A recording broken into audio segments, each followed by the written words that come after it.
கிருஷ்ணன், பஞ்சு முன்னோடிகளான இரட்டை இயக்குனர்கள். இந்திய சினிமாவிற்கு இந்த இரட்டையர்களின் பங்களிப்பு அளவிட முடியாதது. பஞ்சுவின் நோக்கத்தை அறிந்த முதலியாரின் நண்பரும் ஏற்கனவே கிருஷ்ணனுக்கு வழிகாட்டியவருமான பிரபாத் டாக்கிஸ் கண்ணபிரான் பிரபல இயக்குனர் எல்லிசா டங்கனிடம் சதிலீலாவதி திரைப்படத்தில் பஞ்சுவை உதவியாளராக சேர்த்தார். கிருஷ்ணனும் பஞ்சுவும் இணைந்ததற்கு முதற்காரணம் கண்ணபிரானே. டங்கனுக்கு தமிழ் தெரியாததால் தமிழ் மற்றும் ஆங்கிலம் அறிந்த பஞ்சு முக்கிய உதவியாளராயிருந்து திரைப்பட இயக்கம் மற்றும் படத்தொகுப்பு கலையினை கற்றார். 1934 தொடங்கி 40 வரை டங்கனுடையே இருந்தார். 1941 டங்கன் இயக்கிய கவி காளமேகம் திரைப்படத்தில் பஞ்சு உதவியாளராக பணியாற்றினார். ஆனாலும் படத்தில் பஞ்சுவின் பெயர் குறிப்பிடப்படவில்லை. வருத்தமடைந்த பஞ்சு டங்கனை விட்டு விலகினார்.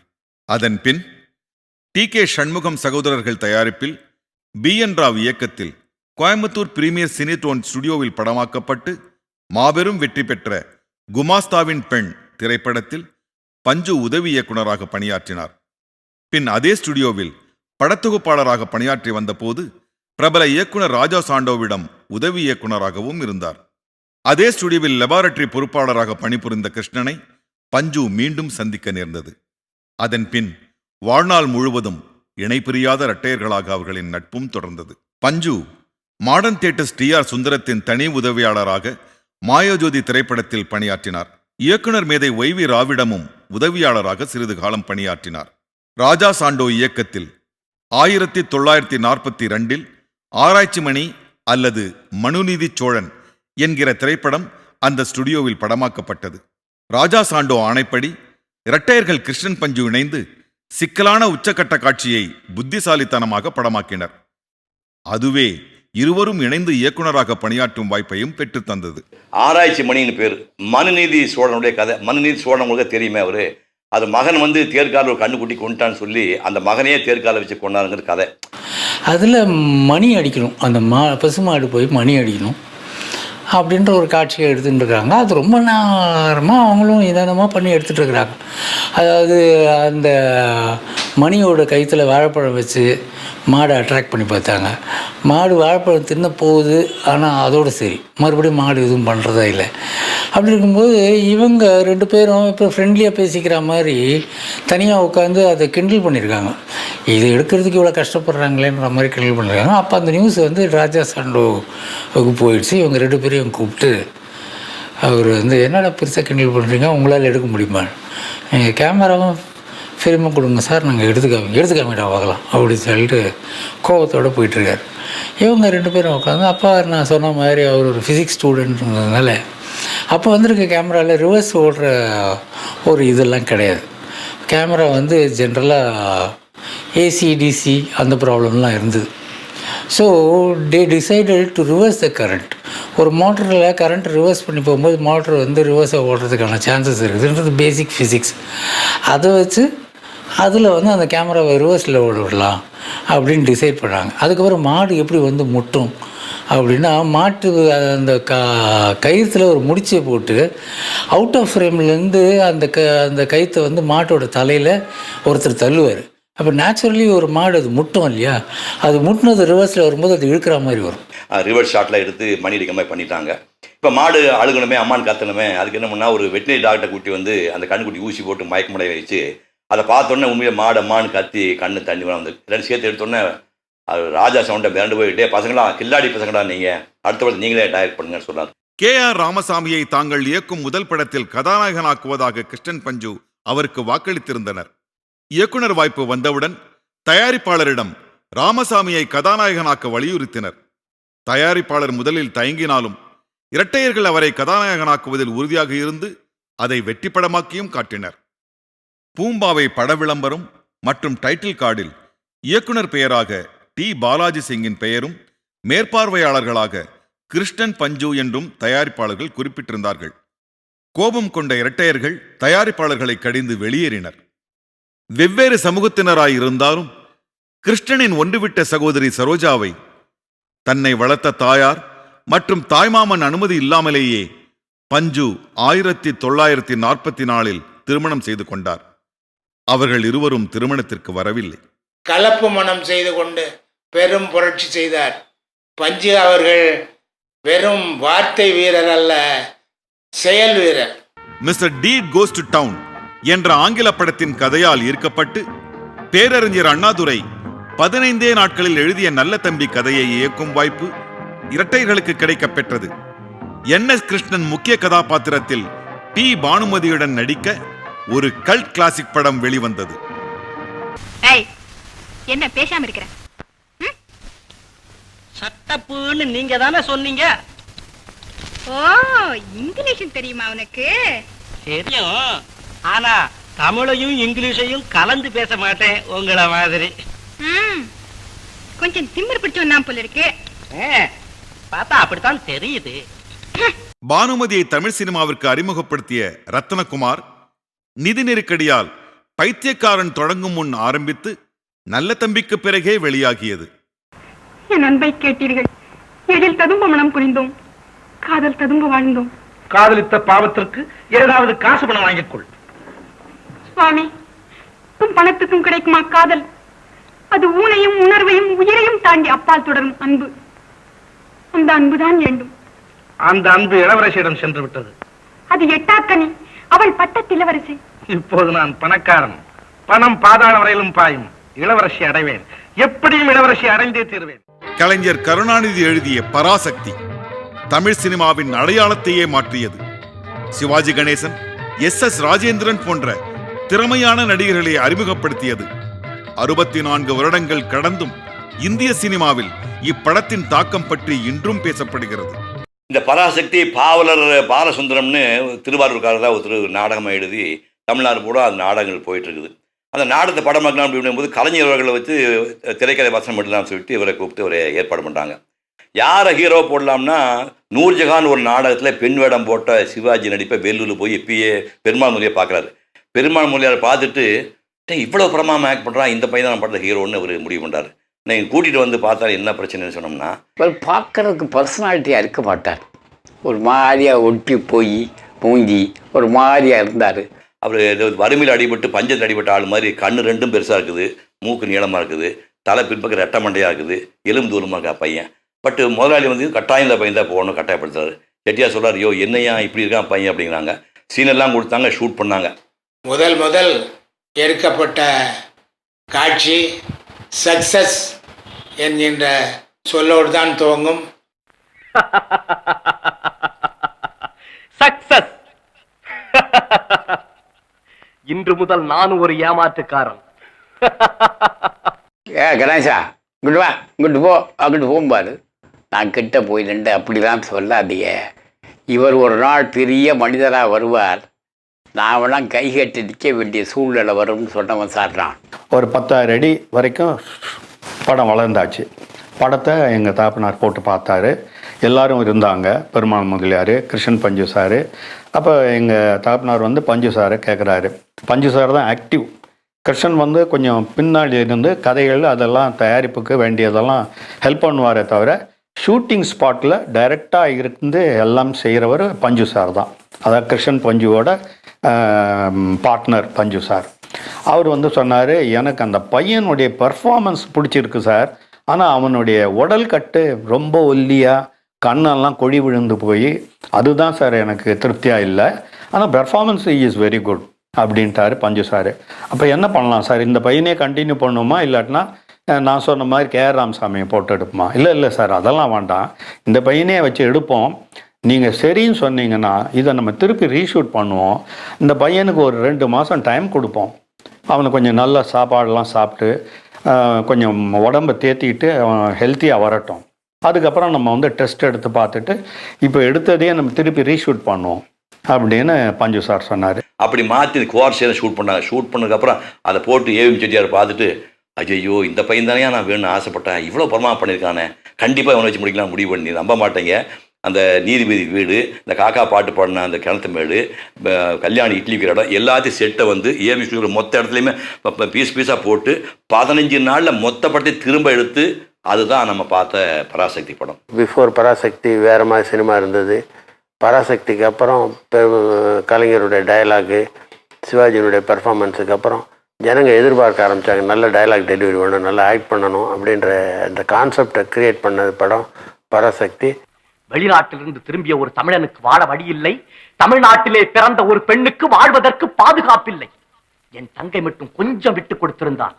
கோடீஸ்வரன் வீட்டு பள்ளி அறையிலே ஒரு நாள், மானத்தை விலை கூறியிருந்தால் மாளிகை வாசியின் மடியிலே ஒரு நாள், இப்படி ஓட்டியிருக்கலாம் நாட்களை. இதைத்தானா இந்த நீதிமன்றம் விரும்புகிறது? பகட்டி என் தங்கையை விரட்டியது, பயந்து ஓடினாள். பணம் என் தங்கையை துரத்தியது, மீண்டு ஓடினாள். பக்தி என் தங்கையை பயமுறுத்தியது, ஓடினாள் ஓடினாள், வாழ்க்கையின் ஓரத்திற்கே ஓடினாள். அந்த ஓட்டத்தை தடுத்திருக்க வேண்டும், வாட்டத்தை போக்கியிருக்க வேண்டும் என்று சட்டத்தை நீட்டுவோர். வெளியான 16 வருடங்கள் கழித்து மீண்டும் பராசக்தி திரையிடப்பட்டு ரசிகர்களின் நிறைந்த ஆரவாரத்துடன் 110 நாட்கள் ஓடியது. மறுவெளியீடு வெற்றி காரணமாக நடைபெற்ற விழாவில் படத்தில் நடித்த நடிகர்கள், தொழில்நுட்ப கலைஞர்கள் இடைவேளையில் தோண்டி படத்தை பற்றி பாராட்டி பேசினர்.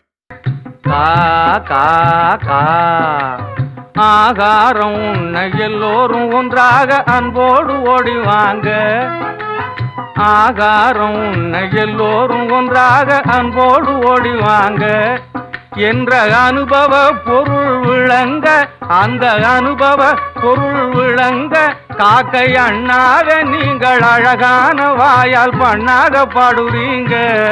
குலதெய்வம் பெங்காலி கதை நாவல். பெங்காலில் அவ்வளோ பிரமாதமாக போகல, பட் தமிழில் பண்ணப்போ ஒரு சின்ன சேஞ்சஸ் எல்லாம் பண்ணாங்க. குலதெய்வங்கிற படத்தில் விதவை திருமணத்தை ஆதரித்து அந்த கதை சொல்லப்பட்டிருக்கு. அதில் SSR, பண்டரிபாய், மைனாவதி இவங்கெல்லாம் நடிச்சிருந்தாங்க. அந்த படத்திற்கு வசனம் எழுதியவர் முரசொலி மாறன், கலைஞர் மு கருணாநிதி அவர்களுடைய மருமகன். அவர் அப்படிதான் கல்லூரியை முடித்துவிட்டு MA படித்துவிட்டு வந்திருந்தார்.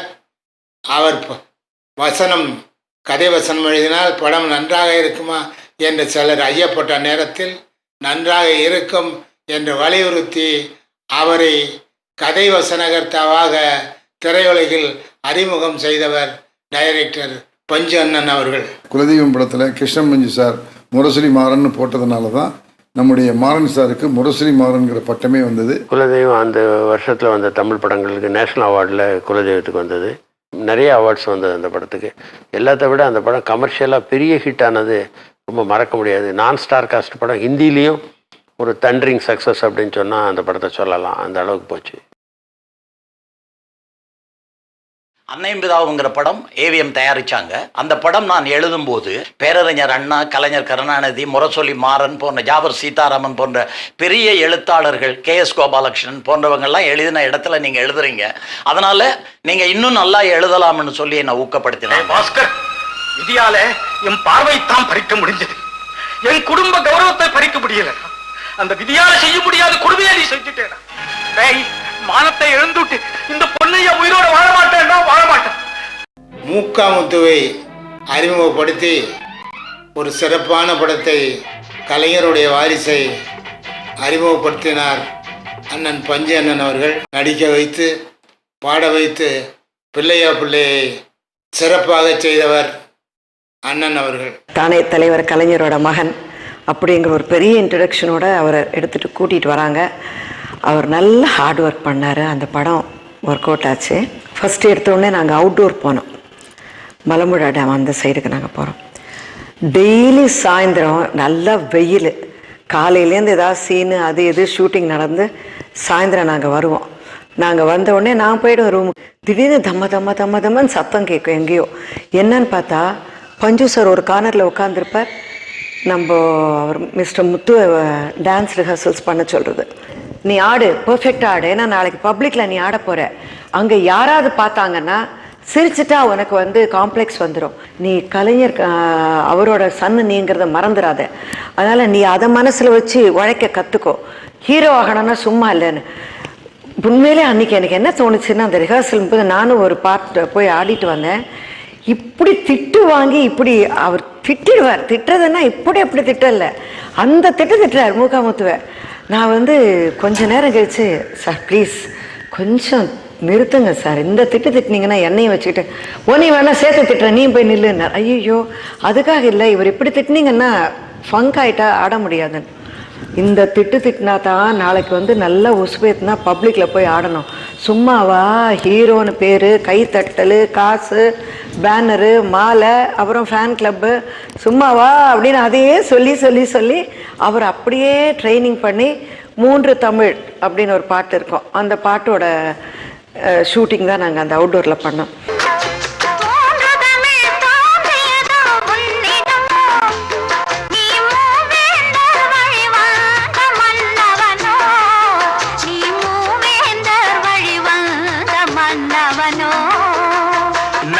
குணம் சேர்ந்ததுமோ பெண்ணிடமோ, அது நடை பழகி வந்ததென்ன என்னிடமோ.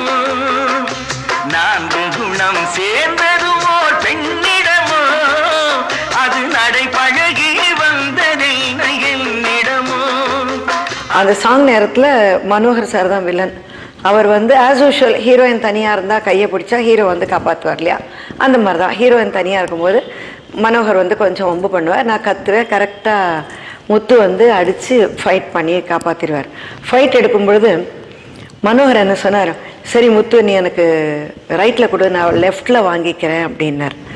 அதாவது என்ன அவங்களோட பாஷைன்னா, நீ வந்து என்னோட ரைட்டில் அடிக்கிற மாதிரி அடி, நான் லெஃப்டில் இப்படி ஜகா வாங்கிக்கிறேன். இதுதான் லாங்குவேஜ். நீ ரைட்டில் அடி, நான் லெஃப்டில் ஜகா வாங்கிக்கிறேன்.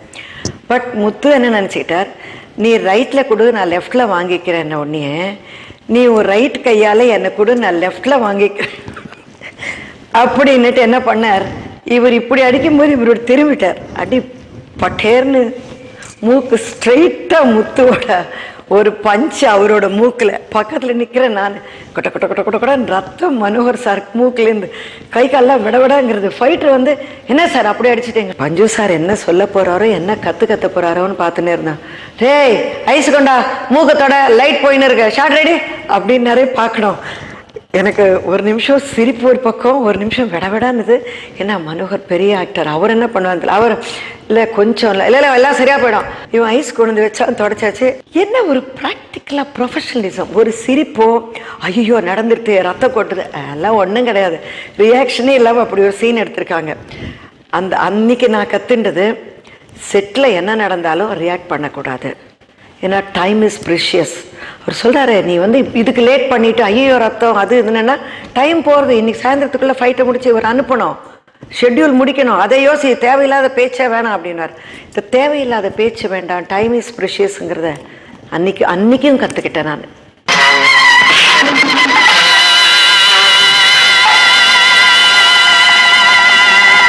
எக்ஸ்கியூஸ் மீ, என்னை விட்டுடுங்க, இனிமே நான் தப்பு செய்யவே மாட்டேன்.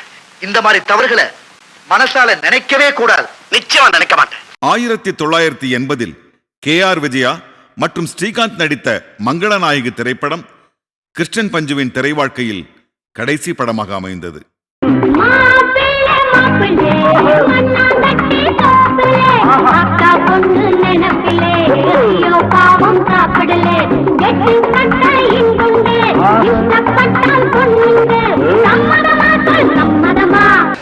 கிருஷ்ணன் பஞ்சு இந்த அற்புத இரட்டையர்கள் நமக்கு, நம் சினிமாவுக்கு, தமிழ் மட்டுமல்ல இந்திய சினிமாவுக்காக என்ன செய்திருக்கிறார்கள்னு பார்த்தோம்னா நிறைய செஞ்சுருக்காங்க. ரொம்ப முக்கியம், திரைப்படங்கள் எடுத்துக்குவோம். மிகப்பெரிய ஆளுமைகள், பேரறிஞர் அண்ணா, கலைஞர் கருணாநிதி, இயக்குனர் சிகரம் பாலச்சந்தர், மகேந்திரன், திருவாரூர் தங்கராஸ், இப்படி பல ஆளுமைகளோடு இணைந்து பணியாற்றி அற்புதமான காவியங்கள், புரட்சிகரமான கருத்துக்களை மக்களுக்கு எடுத்து சென்ற காவியங்களை கொடுத்துருக்காங்க. பராசக்தியிலிருந்து ரத்த கண்ணீர், எந்த படம் இவங்க எடுத்தாலும் அதில் ஒரு புரட்சிகரமான கருத்து இருக்கும், சமூகத்துக்கும் சமுதாயத்துக்கும் உதவக்கூடிய ஒரு கருத்து இருக்கும். அதுதான் அவங்களுடைய மெயின் பாயிண்ட். சோஷியல் ஃபிலிம்ஸில் சாதாரண அப்பா அம்மா சித்தி கதை எடுக்காமல் ஒவ்வொரு கதையிலையும் ஒரு டீப் தாட், ஒரு டீப் மெசேஜ், ஒரு அண்டர் கரண்ட் கொடுத்தாங்க. That was one of their major contributions. Krishnan Panju படங்கள் பண்ணும்போது அவர் வந்து முக்கியமாக கவனிக்கிறது, அதில் வன்முறை இருக்கக்கூடாது, ஆபாசங்கள் இருக்கக்கூடாது, வயலன்ஸ் இருக்கக்கூடாது, அது மாதிரி டீச் பண்ணுற மாதிரியான விஷயங்கள் இருக்கக்கூடாது அப்படின்றதுல ரொம்ப கவனம் செலுத்துவார். எங்கேயாவது ஒரு டயலாக் தவறுதலாக அவர் அறியாமல் எழுத்தாளர் எழுதியிருந்தால் கூட, கதை வசனகர்த்தா எழுதியிருந்தால் கூட அதை ஸ்க்ராட்ச் பண்ணிவிடுவார். இந்த டயலாக் வேண்டாம், இது இப்படி தான் இருக்கணும் அப்படின்னு அவரே மாற்றிடுவார். கிருஷ்ணன் பஞ்சு அப்படின்ற பேர் வந்தாலே அது ஒரு நல்ல கதை அம்சம், ஒரு குடும்ப பாங்கான கதை, ஒரு குடும்ப ஒற்றுமையை காமிக்கிற கதை என்று தான் இருக்கும். அவங்க பேரிலேயே அந்த கதை ஒற்றுமையை தான் காமிப்பாங்க. அதே மாதிரி அந்த கிருஷ்ணனும் பஞ்சுவும் ஒற்றுமையாக இருந்தாங்க. அவங்களுடைய கதையிலையும் எல்லாம் ஒற்றுமை, எல்லாம் ஒன்று கூடி வாழ வேண்டும் என்ற கருத்தை தான் சொல்லுவாங்க. சினிமாவுக்கு கான்ட்ரிபியூஷன் பார்க்கும்போது கிருஷ்ணன் பஞ்சுவை குறிப்பிடாமல் இருக்க முடியாது. அவங்க அவ்வளோ கான்ட்ரிபியூட் பண்ணியிருக்கிறாங்க. அண்ணாவுக்கும் கலைஞருக்கும் என்ன எல்லாருக்கும் நடிகர் திரு சிவாஜி கணேசனோட எம்ஜிஆரோட எல்லாம் சம்மந்தப்பட்டு அற்புதமான படங்களை எல்லாம் உருவாக்கி தமிழ், தெலுங்கு, ஹிந்தி எல்லா மொழிகளிலையும் பண்ணியிருக்கிறாங்களே. இதை விட என்ன கான்ட்ரிபியூஷன் வேணும்? தமிழ் சினிமாவிற்கு சிவாஜி கணேசன், SS ராஜேந்திரன், P பானுமதி, குலதெய்வம் ராஜகோபால், MN ராஜம், MK முத்து, ஸ்ரீரஞ்சனி, மைனாவதி, சாரதா போன்ற திறமையான நடிகர்களை அறிமுகப்படுத்திய பெருமை கிருஷ்ணன் பஞ்சுவையே சாரும். நகைச்சுவை கலைஞர்களை கதாநாயகனாக காட்டுவது ஆபத்தானதாக அனைவரும் கருதிய போது அதனை உடைத்து அவர்களை கதாநாயகனாக நடிக்கச் செய்து வெற்றியும் கண்டனர் கிருஷ்ணன் பஞ்சு. பிரபல இயக்குனர்கள் A பீம்சிங், SP முத்துராமன், திருமலை மகாலிங்கம், பட்டு, விட்டல் போன்றோருக்கு வழிகாட்டியாக கிருஷ்ணன் பஞ்சு விளங்கினர். இரட்டையர்கள் இயக்கிய 56 படங்களில் ஹிந்தி படம் பாபி 50 வாரங்களுக்கு மேலாக ஓடியது. 3 படங்கள் வெள்ளி விழாவையும் 21 படங்கள் 100 நாட்களையும் பல படங்கள் 50 நாட்களையும் கொண்டாடின. இரட்டையர்களின் 40 வருட திரை வாழ்க்கையில் கண்ட வெற்றி அவர்களின் சமகாலத்திய இயக்குநர்களோடு ஒப்பிடுகையில் கவனத்திற்குரியது. கிருஷ்ணன் பஞ்சு 41 தமிழ் திரைப்படங்களையும் 11 ஹிந்தி, 3 தெலுங்கு மற்றும் 1 கன்னட படமும் இயக்கியுள்ளனர். பல மொழிகளில் வெற்றி படங்களை இயக்கிய பெருமை இந்த இரட்டையர்களை மட்டுமே சேரும். கிருஷ்ணன் பஞ்சு 4 தமிழக முதல்வர்களோடு பணியாற்றும் வாய்ப்பை பெற்றனர். தெய்வ பிறவி, குலதெய்வம், அன்னை, குழந்தையும் தெய்வமும், சர்வர் சுந்தரம் ஆகிய படங்களுக்காக 5 முறை தேசிய விருதினை இரட்டையர்கள் பெற்றனர். தமிழக அரசின் சிறந்த படம், சிறந்த இயக்குனர், சிறந்த பெண் பின்னணி பாடகி மற்றும் சிறந்த ஒளிப்பதிவாளர் விருதுகள் உயர்ந்த மனிதன் படத்துக்கு கிடைத்தன. 1989 ஜனாதிபதி R வெங்கட்ராமன் அவர்கள் தலைமையில் இந்திய சினிமாவின் 75வது வருட விழாவில் கௌரவிக்கப்பட்ட 75 இந்திய சினிமா சாதனையாளர்களில் கிருஷ்ணனும் ஒருவர். கலைஞர் மு கருணாநிதியுடன் கிருஷ்ணன் பஞ்சு இருவரும் ஆழமான நட்பு கொண்டிருந்தனர். அந்த நட்பின் வெளிப்பாடே கலைஞர் ஆவணப்படத்தை பற்றி எழுதிய இந்த கடிதம். வணக்கம். என்னுடைய அருமை நண்பர், என்றும் எனது நினைவில் நிலைத்திருக்கும் இயக்குனர் பஞ்சு அவர்களை பற்றி அவருடைய அருமை செல்வங்கள் தயாரிக்கும் இந்த ஆவணப்படத்தில் இணைக்க அவருக்கும் எனக்கும் உள்ள தொடர்புகள் பற்றி சில செய்திகளை கூற வேண்டும் என்று கேட்டிருக்கிறார். இயக்குனர் இரட்டையர்களில் ஒருவரான பஞ்சு அவர்களுக்கும் எனக்கும் உள்ள நட்பை பற்றி ஒரு சில வார்த்தைகளில் கூறிவிட முடியாது. வார்த்தைகளில் அடக்கிவிடக்கூடியதா ஆழமான அந்த நட்பு? நெஞ்சத் தகனக நட்பது நட்பு என்னும் இலக்கணத்திற்கு இலக்கியம் என்றோ அந்த நட்பு. இயக்குனர்கள் கிருஷ்ணன் பஞ்சு ஆகிய இருவரும் மறைந்து பல ஆண்டுகள் ஓடிவிட்ட போதிலும் இன்னமும் என்னுடைய முகப்பறையில் முதன்மையான இடத்தில் நானும் இயக்குனர்கள் கிருஷ்ணன் பஞ்சு ஆகிய மூவரும் இளமை காலத்தில் எடுத்துக்கொண்ட புகைப்படம்தான் அந்த காலம் முதல் இன்று வரை அலங்கரித்துக் கொண்டுள்ளது. இயக்குனர்கள் கிருஷ்ணன் பஞ்சு இருவரும் ஒருவராக இருந்து என்னிடம் என்றும் மாறாத அன்பு காட்டியவர்கள். என்னுடைய வாழ்விலும் வளர்ச்சியிலும் அதிக அளவுக்கு அக்கறை எடுத்துக்கொண்டவர்கள் அவர்கள். இப்படி அருமை நண்பர்கள் கிருஷ்ணன் பஞ்சு அவர்களை பற்றியும் அவர்களும் நானும் வாழ்வில் சந்தித்த நிகழ்ச்சிகளை பற்றியும் சொல்லிக்கொண்டே போகலாம். பஞ்சு அவர்கள் பஞ்சனும் மென்மையான இதயம் படைத்தவர், பஞ்சனை ஒத்த வெண்மையான குணநலன்கள் கொண்டவர். வாழ்க கிருஷ்ணன் பஞ்சுவின் புகழ். கிருஷ்ணன் பஞ்சு திரைப்பட இயக்குநர்களாக மட்டுமின்றி காவல்துறைக்கு உங்கள் நண்பன் என்ற குறும்படத்தையும் மாநில அரசின் சிறுசேமிப்பு திட்டத்திற்கு அன்பளிப்பு என்ற விளம்பரப்படத்தையும் சமூக பொறுப்புடன் இயக்கி தந்தனர். திராவிட இயக்க தலைவர்களுடன் நட்பு கொண்டிருந்தாலும் பஞ்சு அவர்களுக்கு மத நம்பிக்கையும் கோயில்களுக்கு செல்லும் வழக்கமும் இருந்தது. 1984 ஒரு ஃபோன் வந்தது, பஞ்சு சார் ஆஸ்பத்திரியில் இருக்கார் அப்படின்னு. நான் உள்ளே போனோன்னே என்னை பார்த்தாரு. அப்படியே லேசாக பார்த்தோன்னே, வாடா வா, எல்லாரும் எங்களை கை விட்டீங்களேன்னாரு. ரொம்ப கஷ்டமாக இருந்தது. எல்லாரும் எங்களை கை விட்டீங்களே, ஏன் எப்படி இருக்கேன்னு பார்க்குறீங்களா? டேய், நாளைக்கே ஒரு படம் டைரக்ட் பண்ணலாம் சார்னு சொல்லு, எழுந்து வரேன்டான்னு சொன்னார். கலைஞர்களுக்கு ஞாபகம் வச்சுங்க, உயிர் போகிற வரைக்கும் அந்த தாகம் மட்டும் குறையாதுங்கிறது அன்னைக்கு தான் பார்த்தேன். அதுக்கப்புறம் மறுநாள் காலையில் 10 மணிக்கு உலகத்தை விட்டு இவர் போயிட்டார். 1984 ஆண்டு ஏப்ரல் மாதம் 6ஆம் தேதி பஞ்சு இயற்கை எய்தினார். பஞ்சுவின் மறைவிற்கு பிறகு கிருஷ்ணன் தனியாக படம் எதையும் இயக்கவில்லை. தெரியும் இந்த பூவின்